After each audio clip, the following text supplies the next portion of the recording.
What's going on, y'all? Thanks for checking in the Khaliis Take. You know what to do. Hit that like, subscribe button. Also hit that notification bell just so you can get the newest and the bonus content first. But hey, let's just go ahead and jump right in. Looks like the Lakers might reunite with one of their former players, one of their former championship players. And I've always said this guy right here has always been one that I look at as one of those players. I don't really worry about the numbers. Just the actions on the floor is the only thing I worry about with him specifically. And the player I'm talking about is Danny Green. And what I mean by the actions on the floor, Danny Green is basically an intangible guy. He does all the little things, and he knocks down big shots, and he plays defense. And he still has a little bit left, I believe, in the tank. You know, Danny Green's been around a long time. I'd say since the early 2000s. I'd say like 2005, 6, somewhere in there, you know. And he's definitely, you know, made a name for himself. You know, in his early seasons, you know, he played with the Spurs. And I always say anybody that comes from Greg Popovich in the Spurs era, they definitely know how to play basketball, and they definitely have a high IQ for basketball. And that goes second to none when it comes to sports. When somebody has a high IQ for the game, they can see the game from a different angle. They can play it from a different angle, and they can still be effective, even though they might not have their athleticism no more, or whatever the case may be. They still can actually contribute to a team. And Danny Green is one of those players that I feel like has always been able to contribute to a team because he brings a dynamic of defense and great knockdown shot ability. Like, you know, when you need a big shot, Danny Green has always been one of those type guys that can knock down a big shot for you. And I've seen him get hot at times where he would knock down big shot after big shot when you need it the most. So I mean, right now, I think he's only averaging about 5.9 points a game, maybe 2 rebounds. You know, for his career, he's averaging like close to 10 points a game. You know, he's never been a big scorer or anything like that, but he's always been a valuable piece because he's got 3 championships for a reason. You know what I'm saying?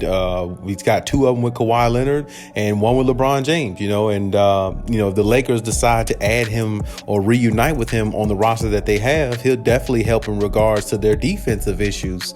And he'll definitely help in regards to making them a better team just overall, because the little things that he does, diving for loose balls, things like that, you know, playing some straight up, you know, man-to-man defense, you know, fighting through screens, knocking down big shots.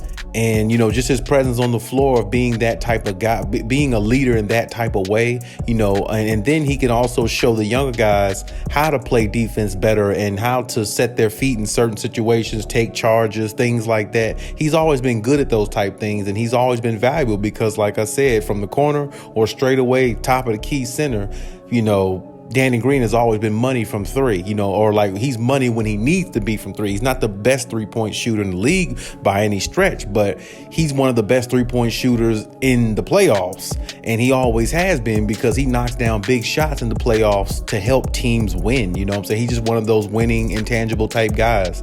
So, you know, if I were, you know, the Lakers, I definitely would look to, you know, sign him, you know, if I were them, or reunite with him, because he definitely gives you championship DNA. Because he definitely has championship DNA, because he's won multiple championships and he's played with, you know, two of the best players in the NBA today. Like I said, LeBron and Kawhi Leonard, you know what I'm saying? So, you know, his IQ for the game is high. He knows what it takes to be a champion, and he's played with the best of the best. And, you know, he's just one of those players that to me is kind of like irreplaceable. And when he's on your lineup and when he's on your team, you definitely, you know, have a great chance of winning because he does all the little things, like I said. And I think the Lakers understand that, and Darvin Ham understands that. I mean, you know, when you have a Danny Green or somebody like that on your roster, it's definitely going to help the locker room, the younger guys in there understand the game more, because he's going to teach it to them as much as he can, and he's going to lead by example as much as he can. And like I said, he's just one of those guys, you know, if the ball hits his hands If it's a last second shot, he's one of those guys that can knock it down. I mean, he's not a superstar by any means, like I said, but he's one of those role players that you don't mind taking that last shot if he's wide open. He really is. He's always been one of those type role players. He almost like Patty Mills, another ex, former Spur. He's one of those role players where if Patty Mills takes the last shot, you're okay with the results because he's a really high percentage shooter and he doesn't take shots that are bad. He takes high quality shots and he's very efficient in his shooting, and like I said, he's a knockdown 3-point shooter. He's just a knockdown shooter in general, and those type players you always cherish and you always want to have on your roster if you're trying to pursue a championship, because those type players are always needed. And that's the reason why I said Danny Green is really a good fit for the Lakers once again, because like I said, he played with them before, won a championship in the bubble,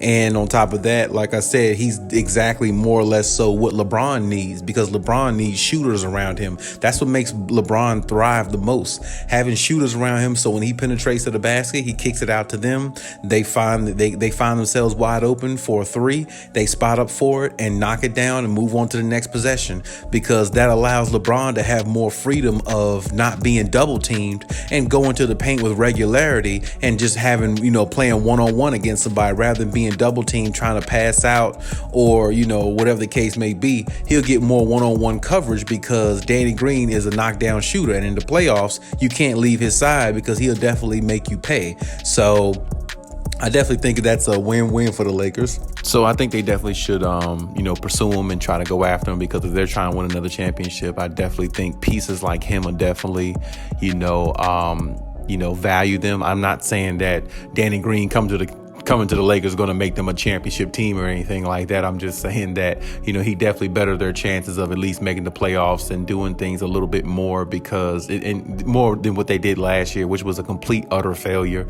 because you got guys on there who understand situational basketball. You got guys, you'd have somebody on there who can knock down big shots, who's reliable at doing that when it's big games and when the games really matter, and you got somebody with championship experience. And I've always said, when you have players like that, you can't go wrong, because players like that understand the game from a different level. They understand it from a standpoint of what needs to be done, and executing the plan at a high level is the operative plan the whole time, and that's how you have to do if you want to win. And guys like Danny Green know that. And everywhere Danny Green goes, he always wins. I mean, he went, he was with the Spurs, they won. He went to Toronto with Kawhi Leonard, they won the championship. He went to the Lakers, the first year with them, they win the championship in the bubble. You see what I'm saying? The only situation he been in that I could think of, or lately that he's been in anyway, with the 76ers, but for some reason they can't seem to get out their own way,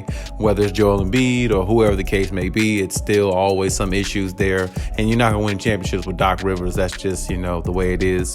But other than that, I definitely think that this will be a good move for the Lakers if they try to reunite with him. I definitely think Darvin Ham is okay with it. Darvin Ham knows the type of work ethic and, what type of IQ that Danny Green brings to the table.